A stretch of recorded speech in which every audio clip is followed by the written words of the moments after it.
Welcome, everyone, to Influ-Men-Sirs, a podcast where we explore influential men influencing other men. And whether they are fictional or real life or historical, how they have shaped the picture of masculinity in the world and what it is we can learn from them or avoid at all costs. I'm Bob, and with me are two other folks who will introduce themselves by name. My name's Caleb. I'm a therapist, and yeah, go for it, Stephen. I'm Stephen. I am many things, husband, father, and also therapist. And so I'm very much looking forward to the conversations that we're going to have today. In particular, I was nerding out about Star Wars a lot in the last week or two. And so I would say that I'm a Star Wars fan, not a Star Wars nerd, in the sense that I love this stuff. I don't know all the lore and stuff. So I'm very curious, very excited to see kind of where the conversation takes us. Great. Well, I can happily pick up the slack where the lack of knowledge about lore comes in, as my single greatest accomplishment in life, probably to this point, is winning the trivia contest at the midnight showing of Revenge of the Sith about 20 years ago. So that was very exciting. Is there a plaque for that or something? I won a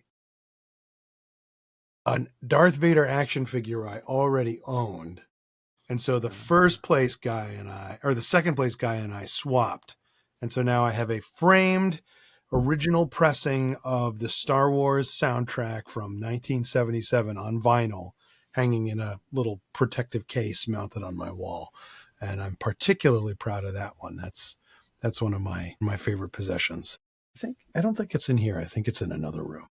But that's where we're at. But we will be talking about not Darth Vader and his helmet, but another helmeted figure from the Star Wars mythos, Din Djarin, the Mandalorian, the eponymous hero / anti-hero / everyone's favorite dad of a little green pseudo Muppet of the Mandalorian Disney Plus original series. So I thought I could start things off just with a tiny picture of why Mandalorians, what the heck they are, and what does it mean kind of within the lore of the Star Wars universe. So Mandalorians got their start from a throwaway line in the novelization of The Empire Strikes Back, where they described Boba Fett as a bounty hunter who wore armor that was from an evil race of warriors that once were at war with the Jedi, called the Mandalorians. And it was just a throwaway line in this book. And from that, this incredible obsession just spun away because Boba Fett looked cool. And so it spawned a subculture known as the Mandalorian Mercs. They built up this Mandalorian culture in the books and the expanded universe.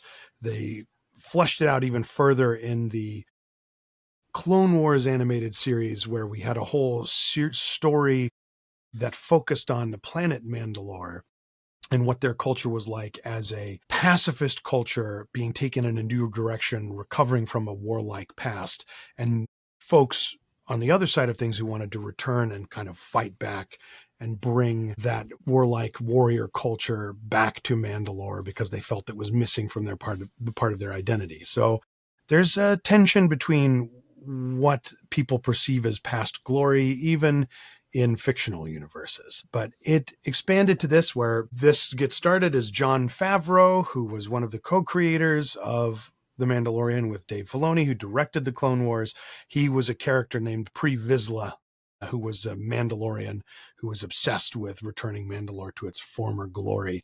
And that's a conversation for another time and another podcast, because we're focused on the guy who kicks down the door and walks in and steals our hearts with the help of his little green ward, Grogu. And I am happy to give a brief fictional backstory of Din, but he grew up on a planet in the Outer Rim, which was attacked by droids, which is why he hates droids so much. And the Children of the Watch, an offshoot of Pre Vizsla's group who I mentioned just a moment ago, came and saved him and kind of indoctrinated him into this. I think it's fair to call them an extremist sect of Mandalorian culture, where they don't take their helmets off because it's seen as weakness, and you've got to be always, your mask becomes your face. And I think there's a lot to unpack from a psychological standpoint there as well. But he has gone on and become a successful bounty hunter, helping foster other children like him who were orphans or otherwise left on the fringes of society, and bringing them into the fold as well. So interesting parallels with the Jedi Order, for those of you who also know the lore of that, where they steal kids from their families and put them into a group of warrior monks. So we got, child soldiers on all sides in the Star Wars universe. It's a great, shining, wonderful, happy place. As glistening and glinty as silver Beskar armor. So I think that's probably a good place to stop with him, because we'll be following his journey throughout all of this and kind of exploring how he grows as a masculine figure, or what he presents of masculinity in regards to his story. And I think, among other things, it's sort of important to maybe look at how he fits within the narrative as we can see it, and not necessarily from all the other sources and what people have told us about it. But there's some other factors that come into play that I may open up as we go through. So I thought we could start by exploring his journey from the very beginning, where he's coming to terms with, he's starting to see that there is something beyond the vision of the galaxy as he came to realize by being thrown into the company of this small creature and having to defend something that's essentially helpless, and how it changes his behavior throughout the course of the first season of the series. So I thought we could start from there, but before we do that, Caleb has some interesting psychological unpacking that he wanted to do of this character, just kind of throw him into a few boxes, or to kind of give us a framework from which we can understand him, because sometimes it helps to look at someone from an archetypical standpoint. And to be fair, the Mandalorian has kind of become an archetype in his own right. And so I'm interested to see where it goes from here. Yes, very much so. Yes. So when we were setting up to do this pod, obviously, as Bob has illustrated, he knew quite a bit about this subject matter and the universe that he finds himself in. But one of the things that he and I were also messaging about is the personality typing system that we both know fairly well, the Enneagram. And we're going back and forth about what we suspected Mando may fit into. So the one that for myself, I feel like he may fit into the best is what's called the loyalist. So this is a type 6 on the Enneagram. For those that know, this is not an Enneagram pod, so we won't go too inside baseball on that. Really quickly, the loyalist is someone that's really concerned with codes, with procedures, with protocols, with doing things in a particular way. So we see this very much with Din early on, right? Where being brought up in the environment that he was, like Bob was saying, in this setting that the world is pretty clear. It's pretty black and white. It's this way or it's that way, or this is the way, you might say. That being said, I think that part of his journey is kind of learning where to let go some of that protocol, some of that procedure, right? So we're going to touch on this, I'm sure, more and more as the pod goes on, but there is a really important, what I would even call almost a doctrine for the group that he's raised in, where they cannot take off their helmet, right? And there's so much symbolism with that. Again, we'll get to that. But one of the things that I think that he kind of learns in the narrative is there are moments where taking off one's helmet, both literally and symbolically, is important for growth, right? So I think that it kind of just speaks to, if anything, tying it back to the first gentleman that we mentioned in the Star Wars universe, Darth Vader, right? There was a sense when, Star Wars first came onto the scene, Vader was who he was, this iconic, masked, samurai-looking badass villain, right? So this sort of detached, stoic, cool, cold, severe figure. And so I think that Din having an opportunity to start off this way, but as the story progresses, and I throw Stephen a little bone here, as he starts to unpack a little bit of his trauma, the unmasking begins in the best sense. But yeah, with that being said, anything to chime in on that front, Stephen? Oh my goodness, yes. I appreciate the nod to trauma, because looking at Din Djarin diagnostically, that is one of the foremost thoughts in my mind. And the show does a good job of spelling that out, so you don't have to do a lot of guesswork. There's the whole scene where he's being like pulled from some like cellar in the midst of a war, and just there's destruction all around him, and all of a sudden like Mandalorian flies in to save him. There's that glorious like savior moment where he's looking up to someone who is welcoming him into this way of life, although he doesn't know it at the time. But in the moment, it's just a moment of salvation. It's a moment of rescue, and it's a moment of being pulled from something. But that is a moment of trauma as well.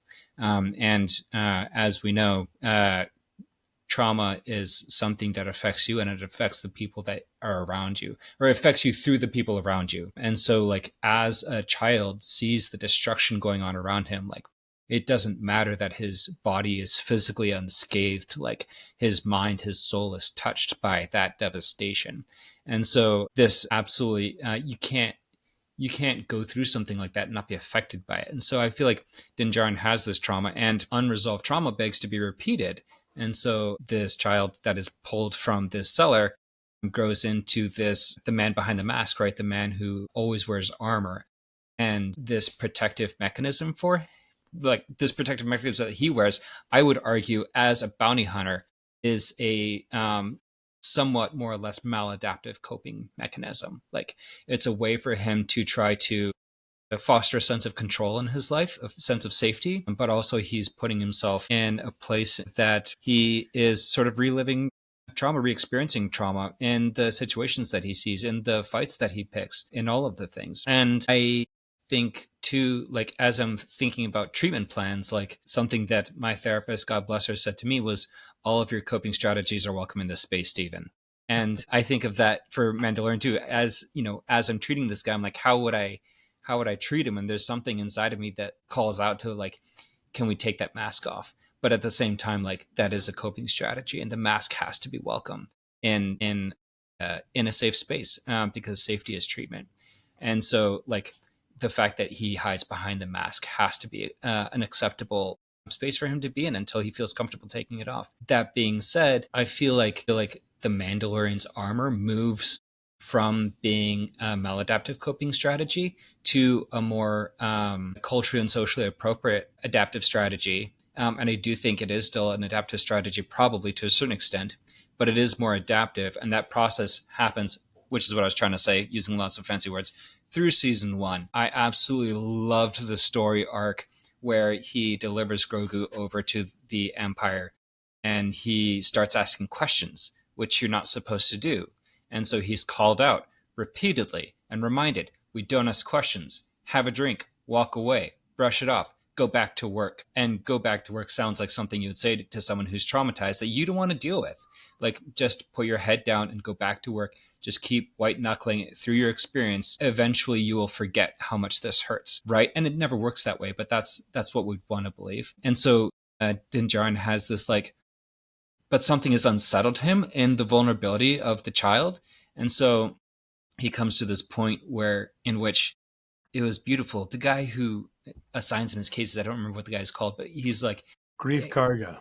Thank you. That one. He's like, hey, Magistrate of the Empire, and then later High Magistrate of Navarro. Sorry. again, Grief. Remind people. Grief. Yeah, his name's really Grief. His did name is not Grief. ever make that connection until just now. That's like Grief Karga. It's almost like Grief Cargo. Here you go. Carry this with you. Here's some Grief cargo.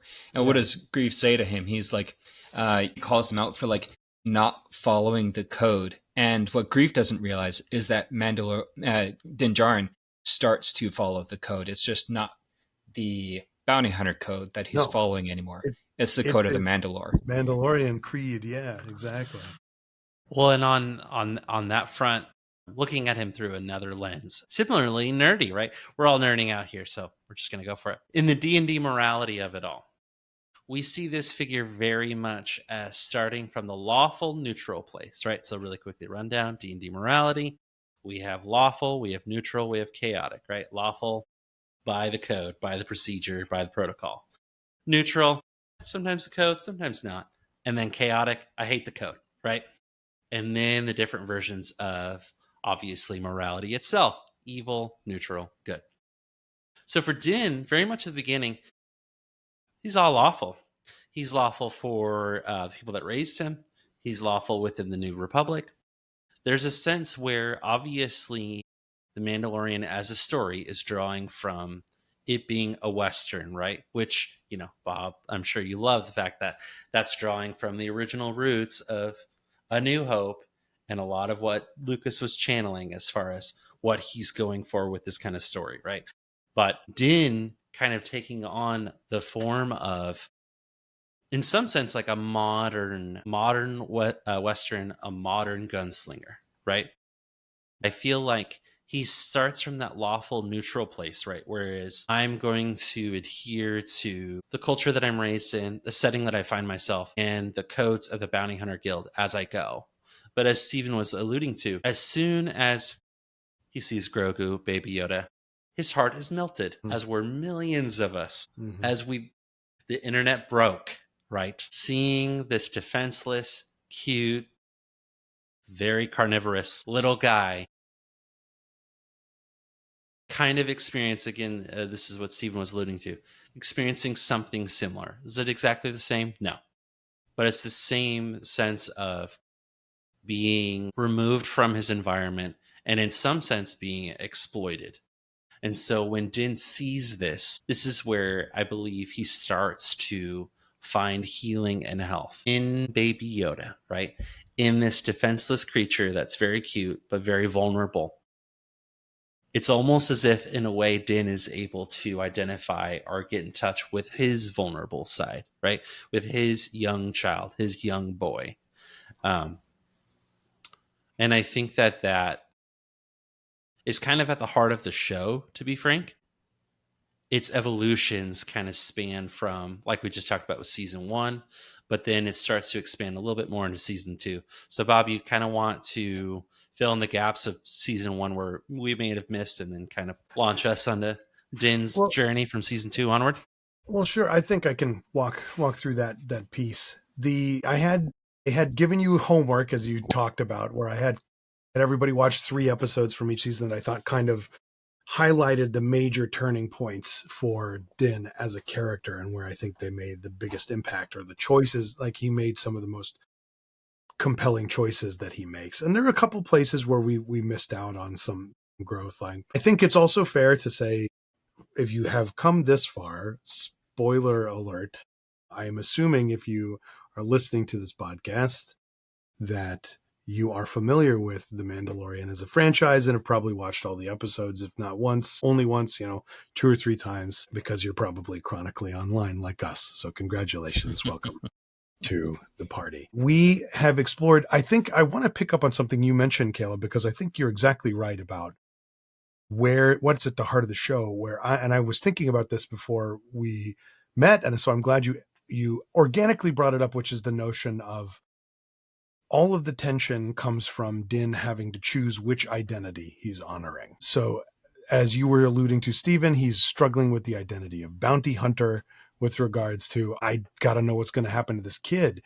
And I think that point of healing kicks off where he taps into that identity of orphan. So he sees that parallel between himself and Grogu. It's like, here's this kid that was at risk. I've now handed him over to people who are intending to do him harm. I can't live with myself if that happens. I have to rescue him. So we've focused on the 3 episodes in season 1 where he hands the baby Yoda, he hands Grogu over to the Empire and then goes on the run. And he meets up with a lot of people from his past that we didn't kind of explore in our watch. And I don't know if you went ahead and watched additional episodes, but there's an exchange where he meets up with an old crew he ran with. People kind of make fun of him for his Mandalorian identity there, saying, kind of teasing him for never taking his helmet off. And he ends up, we've seen him be kind of ruthless and just kind of, pull the trigger without much hesitation up until this point in the series. And then at that point, he starts showing mercy even to people who have betrayed him. And that's an enormous shift for him as a character, because he, instead of killing off all of his old teammates, he gets them trapped and picked up by the New Republic and carted off to prison. So I think that's a transition that we didn't explore or I didn't assign you as homework, but there are elements of that where it's the job that he does with Bill Burr, the comedian of all people, playing a former Imperial sharpshooter, leading a crew to rescue the old business partner's like brother. So it's an odd series of events, and people complained about that episode is filler, but as far as I'm concerned, if it teaches you something about the character, there's no such thing as filler. It's like, do you want a show, or do you want a Wikipedia article summary of a show? If the show, then watch the show. Okay. And maybe there's things that you're not super fond of, but that's all right. So taking it into season 2, we see him confront Moff Gideon, the patron behind the patron. And we find out he's got an interest in Grogu. We don't quite know why, but Din commits to taking this child and returning him to his people, the Jedi, ostensibly sworn enemies of his clan, the Mandalorians, who they had warred with in the past, and the Jedi defeated them. And so there's this cultural, historical tension between the Jedi as an organization and the Mandalorians as a people. And so that willingness to go out of the way to the defenseless, even a defenseless enemy, is like something that's held up as by his spiritual mentor, the armorer. And I think it's important to note that the Mandalorian has a significant number of strong feminine influences in his life, with regards to like the kind of the high priestess of his little sect is the armorer, the woman who's kind of furnishing all of their equipment, and is essentially building everyone's external identity by virtue of being the armorer. So she shapes how people view and present themselves within that society, which is a pretty incredible amount of power for a person to wield. So, by encouraging him to come up with his crest or his sigil, so he gets that mudhorn crest that he puts on his shoulder pad. And that's because he and Grogu defeated that mudhorn together. And so that's that part where they escape into the tunnels after they're ambushed, and they meet up with her, and she gives him that crest and says, look, if this is the kid you were fighting with, this is the way. Now you are a team, even if you were ostensibly enemies, because you tracked him down and you handed him over, but then you freed him, so we see that evolution go as he kind of steps into an additional identity or role, which is, I think, where we start to see it develop in season 2 of Father. So anyway, Caleb, you look like you were ready to say something. So yeah, I think that you're alluding to on that point that what Din accesses as healing, right, which is seeing this innocence and vulnerability in Grogu, right, and recognizing that I can use my skills, my armor, my mask, my everything to help keep this child safe. It starts to globalize, right? Star Wars spacifies, something like that, right? It expands. I have no idea. Yeah, there you go. There we go. But it's starting to go further than just Din's immediate life and immediate trauma, right? In what I like to tell some of my clients is healing begets healing. So the moment that you're starting to find meaning in your trauma, right? Find purpose in your trauma, right? In those scenes, like we were alluding to in season 1, where he's having traumatic flashbacks of when he lost his parents, when he was fleeing, right? And seeing that with Grogu, right? It starts to become not just about Grogu. At the end of the day, obviously, he finds a lot of his identity in particularly protecting Grogu. But as Bob is mentioning, as he starts to spend more time around other Mandalorians, including, several feminine voices and leaders, right? And just several Mandalorians in general, it starts to extend outward, and it becomes less and less about particularly protecting Grogu and Grogu alone, but more what it means to be a protector. So this is something really quickly that the three of us has kind of riffed on as we've been talking about some of what we're hoping to accomplish with this pod, right? When we look at these male figures, what do we feel like they're exuding? What are they exemplifying that we want to, frankly, see more of in the world? And what I think Din starts to do at the beginning and then just only does more so as the show goes on is protect, protect, protect. It's no longer about what Din needs or even what Din's sect needs. Not that either of those are wrong, but it starts to extend outward. It's going towards Grogu, right? It's going towards Bo-Katan, right? It's going toward all of these other figures, all of these other groups. And with that, this is how a small story starts to become larger and larger and larger. And we start to see some of his shift. Yeah.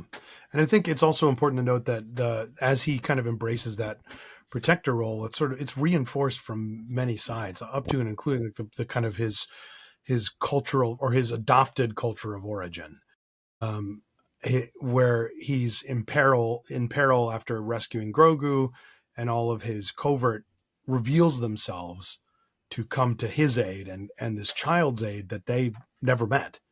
And they give up their position of safety for the sake of rescuing this one member of their community in need, which is it's actually kind of awesome. Then there's a reason like that moment is so powerful when they come up and they fight off all the other bounty hunters that have him cornered. And then you got the giant guy in the jetpack giving him the salute and he flies off into the distance. It's reinforced by so many of the cultures that he runs into, and like a lot of the people around him.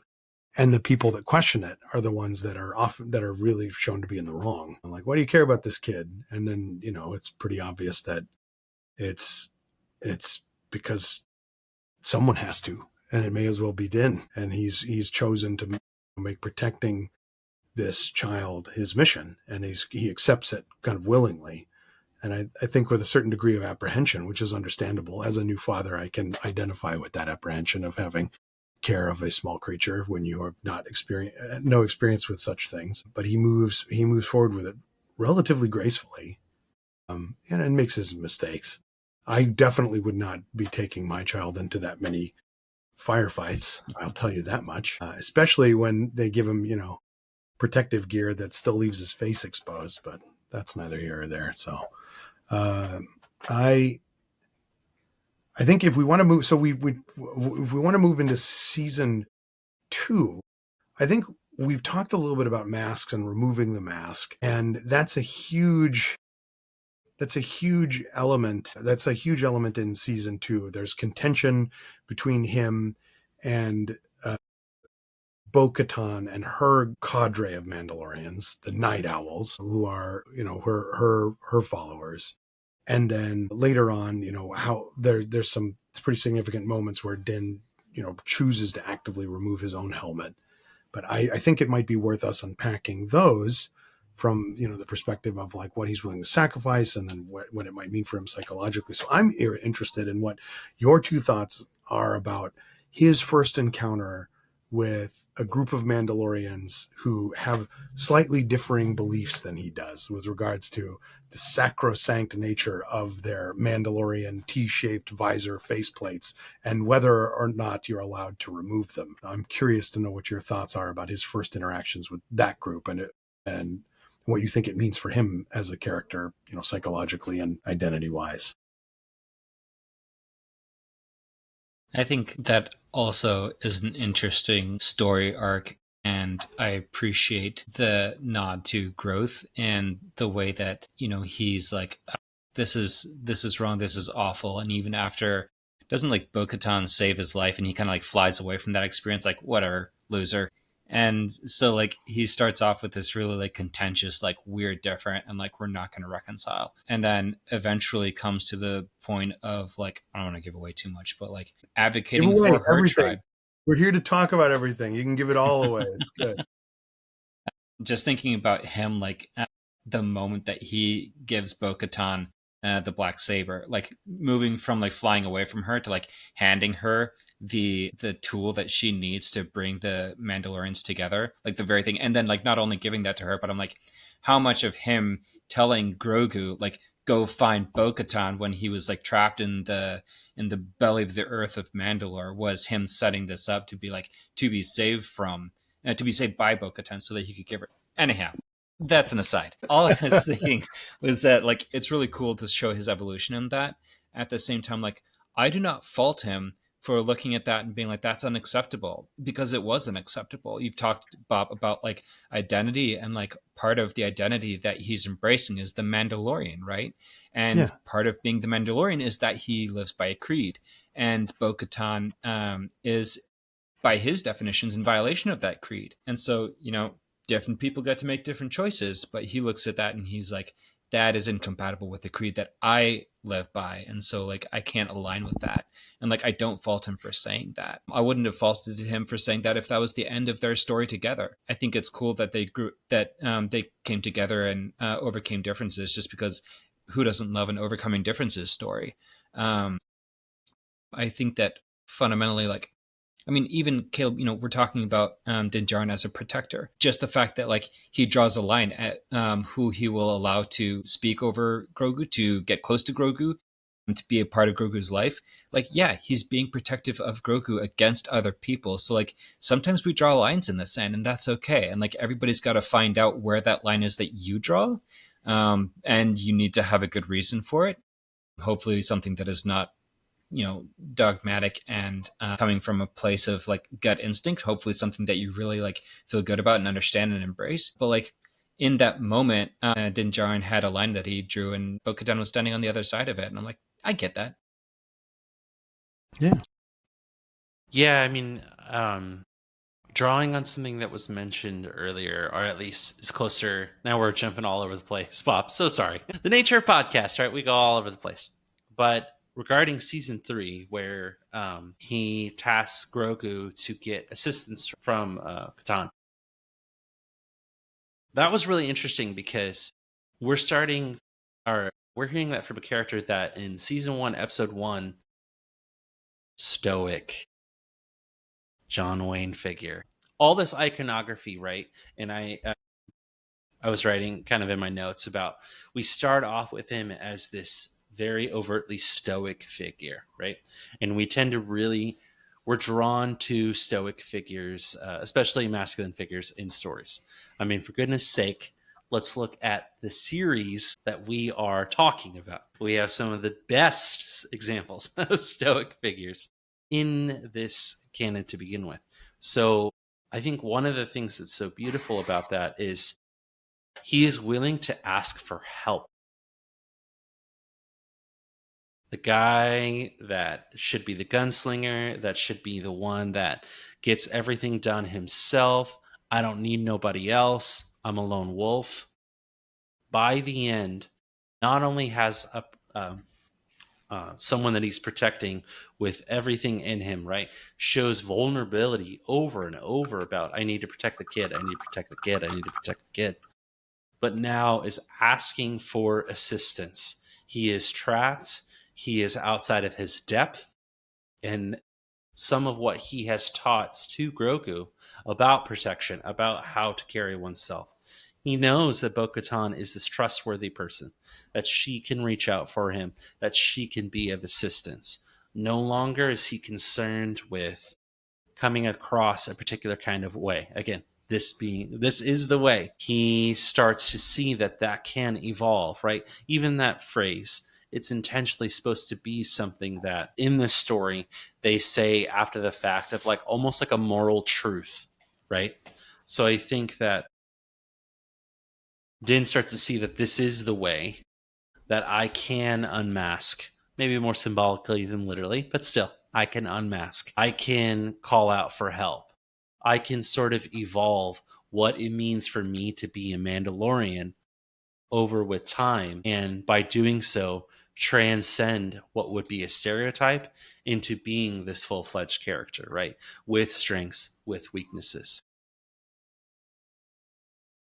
Absolutely. And I think there's a couple of things I kind of want to draw attention to, but I think there's something to be said for the fact that in addition to the two creators, Dave Filoni and Jon Favreau, there's like kind of 5 men whose vision have shaped like Din Djarin as a character. You've got the two creators who, Jon Favreau is just a really big fan of Mandalorian culture in general, or Mandalorians in general as a concept. Like he'd been pestering Dave Filoni behind the scenes to make a show like this for a long period of time. And then Dave Filoni, who I've mentioned, who's kind of like the spiritual successor to George Lucas in a way. He knows a lot about Star Wars. He knows a lot about the origins of Star Wars. And so he would have come, we've talked about the gunslinger aspect of Din Djarin, but there's also a very clear parallel between the Mandalorian. And other people have talked about this. This isn't groundbreaking, but there's a manga series called Lone Wolf and Cub, or Kozure Okami, by, oh my gosh, I'm gonna completely forget his name, Kazuo Koike, who was the author for this manga, and is a story of this disgraced samurai who was the executioner for the shogun, and he has his son and they're on the run, and so he's all these standoff and he's trying to protect his son and raise him up in the samurai way, despite being kind of on the outs with the traditional samurai culture. So this element of like bushido, the code, being a huge portion of that story, and like what you do to present yourself as a man in a society, unlike on the fringes of a society where you feel like you ought to have a place, is a really huge element of that. But then there's the three performers who also have kind of shaped the Din Djarin as a character. You've got kind of get the posture and the swagger, as Isakov, who plays Bo-Katan, talks about it. The swagger of Mando comes from Brendan Wayne. He does all the gunslinger elements of it. He's often the guy acting out most of the scenes in the suit because Pedro Pascal's schedule was really busy. And so a lot of times he's just doing the voice. And you've got Pedro, who's the interior and kind of the soft, gooey emotional center of this character, but also brings a lot of the toughness and some of that like coldness as well. He brings that emotional complexity to the character. And then there's Lateef Crowder, who's a martial artist, and he does a lot of the hand-to-hand combat and the stunts. So you've got kind of three different visions of like toughness, in addition to the source material that they're drawing from to kind of shape this figure of the Mandalorian as a picture of like an interesting masculine ideal within a microculture, within a fictional culture. And that's something that I've found very interesting about him as a character, especially because, you know, even in all the other stuff we've seen with Mandalorians, they're whipping their helmets off all the time. So when this show first came out, I was talking to my friends about, like, they're like, well, why he leaves his helmet on? Like all the Mandalorians are taking their helmets off. I was like, I think we need to perhaps accept that he could be in a weird sect of Mandalorian, like a more hardline sect of the Mandalorian creed that really ties their identity to these masks. And I guess what we're talking about jumping forward, and we're talking about that tension between where he is with Bo-Katan when he first meets her, and then that point where he hands over the Darksaber. Like it's the course of his journey and his taking his mask off and being reaccepted, and the assistance he gets from her. And she doesn't really, like, she laughs at him a little bit, but she's still like, she comes to his defense several times and said, he's more Mandalorian than a lot of us are. It doesn't matter that he wasn't born on Mandalore. He was born on this random world called Akvatina that's, you know, a throwaway mention in a source book, like, you know, as far as the Star Wars universe is concerned. And then he's brought up in this culture. But she's saying, like, you know, he's kept the creed. He's so into this. And it's sort of like he inspires her to kind of step into her position and take her dream of unifying Mandalore seriously. And then, like, beyond that, we see the armorer coming in and welcoming the ostensibly the like not real Mandalorians who have taken their helmets off all the time and are working as mercenaries back into the fold. Because I think the message that she's trying to send is the armor is a part of our identity. It's not meant to be something that closes us off from one another. It's meant to be an outward symbol of who we are as a culture. Like, we like welcoming people in with that regard. As you're talking, Bob, something that came up for me, and to Caleb, you're talking about like healing begets healing. I'm still like, I think, geeking out about that a little bit, in the sense of like at the beginning of the show, you see the bounty hunter doing right by the bounty hunter, and then you see, like you're talking about earlier, Bob, like the father taking care of him and his son. And then you see him like reaching out to the Mandalorian community and trying to do what's best for them, and using that guiding post of like, okay, we are Mandalorian. Can we please, for the love of all that is holy, come together and stand against Moff Gideon? And so like you see this evolution of like who he offers protection to and holds space for. And it starts out with himself in an unhealthy place, and then moves to his family, and then moves to society at large. And not only the Mandalorian community, but yeah, in season 2, like bringing Grogu back to the Jedi, which fascinating that it's sort of like this ultimate act of humility to be like, I'm taking my child back to his people, my former, quote unquote victors or whatever. So kind of cool to think about, that journey. And too, like, I love that idea that this is the guiding post, that your identity is something that like guides you. In my training to become a therapist, something I heard was that like anything out of proportion is a problem, in the sense that like, okay, so you're a warrior. Are you a warrior all the time, or can you take the mask off sometimes? If you can't take it off, that's a problem. Do you take care of other people? That's fantastic. Do you only ever take care of other people? Okay, that's what we call codependency. That's a problem as well. And so all things in moderation, right? And like, if you can, or I should say, you need to be able to flex a little bit and to accept that like things are a guidepost. I'm not going to hold everything as an absolute. Only the Sith deal in absolutes. Am I right? Which, don't come at me for that being an absolute statement, because it's true. Gosh darn it. Well, kind of on the subject of identity, like, I think that in a lot of ways, Din, and the show at large, really, through exploring the Mandalorians, I'm going to say everything that I'm about to say as a white man, so take it a bit with a grain of salt. But in my experience, and Bob being the resident, knows the most about Star Wars in this lobby right now, I feel like the Mandalorians have always kind of been a stand-in, so to speak, for indigenous communities, broadly speaking, right? Not perfectly, but there's just something to be said about, the last Mandalorians, right? Or this kind of fringe people group that are struggling to find their way, so to speak, through war, through trauma, through all these sorts of things, right? If anything, I don't even know if I would necessarily say indigenous, but maybe just people of color, or just essentially being othered, right? In the Star Wars universe, that's kind of their lot, right? And there's some historical precedent within the series to explain that, right? But I really like what you were saying before, or rather that Bo-Katan says to the rest of the group, that Din's behavior and his conduct and the way that he carries himself carries and embodies that Mandalorian spirits as highly as anyone else, right? And this sense too that because they come from this place of being on the margins, right? Hunted by the Empire, defeated by the Jedi before, having a war past, all those sorts of things. It can mean that they can be really, really jaded, really hostile, right? And we see this, right? That's where it has a lot of accuracy, right? You'll see, again, another warning. I'm a white person, so I'm speaking at this from a level where it's not a lived experience, but it's more just from things that I've observed and that I've read on my own. But it does a good job of kind of demonstrating what that plight looks like, where these folks are trying to do the best they can to survive.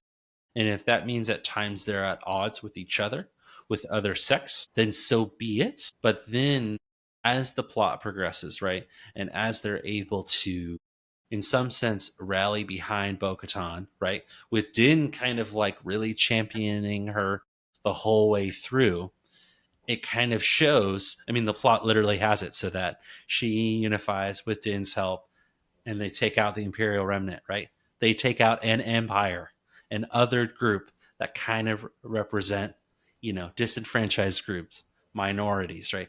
They take on and defeat an empire.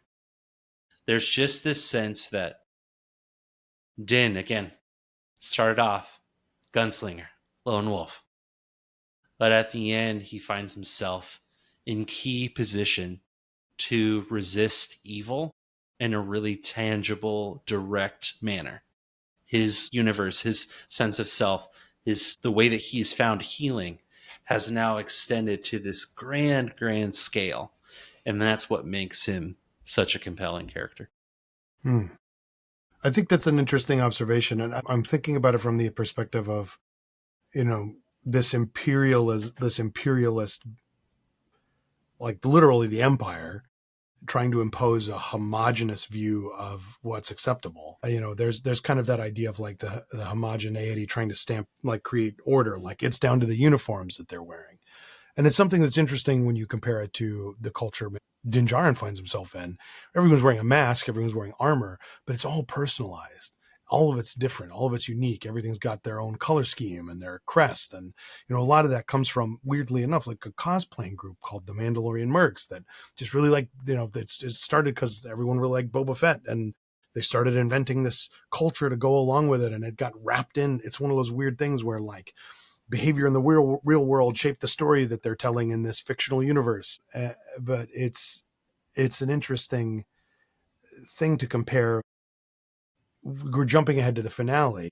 They have those essentially flying stormtroopers, the super troopers and the super commandos in their white armor, their white Beskar armor. It's all uniform. It's all the same, going off against these Mandalorians that are all unique.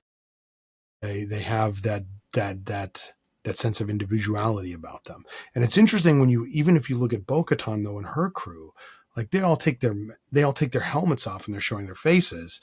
In that way, that's a way of asserting that individual identity, because they're wearing not identical but very similar armor. Like it's all the same color scheme. It's all got that sort of like night owl, like the owl motif going on. And so they have little touches that are personalized. It's there, it's more subtle, but that removing of the helmet allows them to kind of assert that identity. And in that regard, I'd love to talk about the moment where after Grogu has been captured in season 2, and he goes back with Bill Burr, with Miggs Mayfeld, and recruits him to help him get the information he needs to save Grogu. I would love to talk about the moment where he decides breaking his creed and removing his helmet is the right next step in order to save Grogu. Because it's kind of a janky premise from a storytelling perspective. It's like you have to do a facial scan when you plug in this code cylinder to get the information that you want.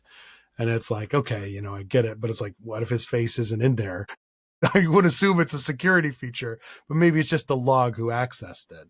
But there's that idea that like he's willing to go that step. Like it's at that point where I think we see a flip in his identity. And even though he ends up giving over Grogu to, the Jedi that comes to save him, you can tell that it's like he's already started to view Grogu as his own child.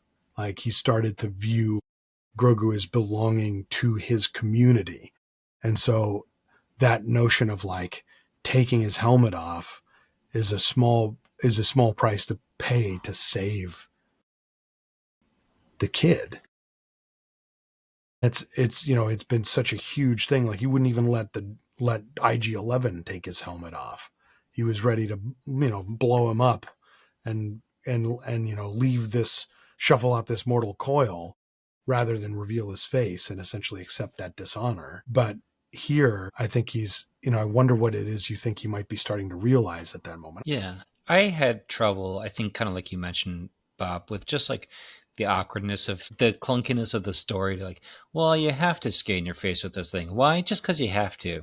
And the guy who's going to go do it, well, he's going to run into somebody that he's uncomfortable with, so he's not going to do it. So it's going to be you, Mando. It's got to be you, and it's got to be your face in specific, not your thumbprint, not your handprint, like a lot of the Star Wars paraphernalia is. It's got to be your face.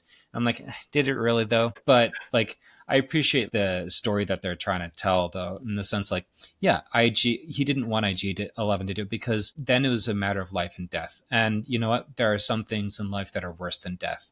And to lose your child, I would imagine, would be one of those things. And so like when it's a simple matter of like him dying, I think that like it wasn't like it made more sense to him in that moment that he's going to protect the creed and he's going to honor the creed.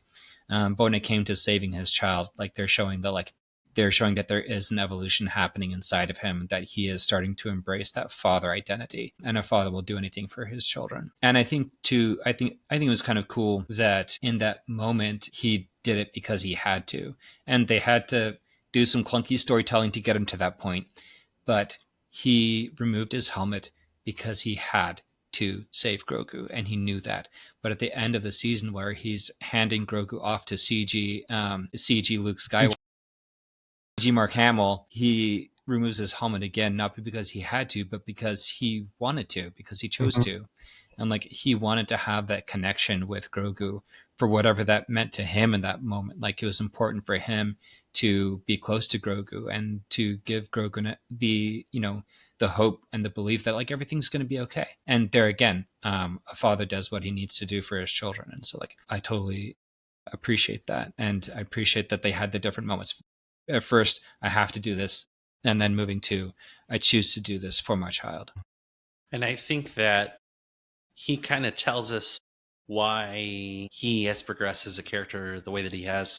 I think it was close to the last episode when part of our aim when we're doing this pod is, you know, what is a definition of healthy masculinity, right? Lots of notions of toxic masculinity, a lot of assumptions ideologically from all sorts of sides. This is what masculinity is supposed to be. Point of this pod, what do we think these characters would say? What are they embodying? Good thing is Din says it directly, I'd argue. Honor, loyalty, character. Yeah. When he's talking to Bo-Katan on the boat, your song is not written. This is what I value more than anything else. That's a great scene. It's a really good scene. Probably one of the best in the whole series. Absolutely. Absolutely. And I think that that speaks to that he still maintains the honor of, he doesn't just go willy-nilly like the other Mandalorian sects that very freely take off their helmet, right? He knows where his home is, right? The people that raised him. So he still, for the most part, finds himself masked, right? But at the same time, was able to give Grogu the honor needed when he handed him over to Uncanny Valley Luke. I won't get into that, but boo. Anyway, handing him over to Luke, right? He gave him that honor, right? And then the loyalty, I mean, like I mentioned before, this is the personality archetype that I think Din falls into very directly. It's just this unwavering loyalty to Grogu, unwavering loyalty to his sect, to his friends, to his Mandalorians. There's just something about that. Yes, to his creed. It is. I've had a client who I believe would also be in this column, right? And he described himself as a pillar. I thought, ooh, that is such a good descriptor. And I feel like that fits Din really, really well. Wherever he goes, there's a pillar that's set. There's a sense of solidness, of steadfast, right? And I think that speaks to, again, the last thing that he said, which was character, right? He goes from, again, with the D&D morality, right? He goes from being more neutral, right? And within that morality framing, neutral isn't bad, right? It's intentionally in the word. It's neutral. It's, you look out for yourself. You try not to harm other people, but hey, if you need to get ahead, right? And he kind of leaned that way a little bit at the beginning, right? Not overtly so, not an overtly villainous guy.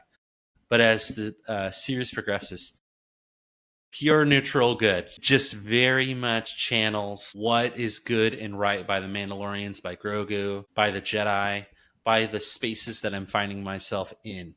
Where he goes, more and more good tends to happen.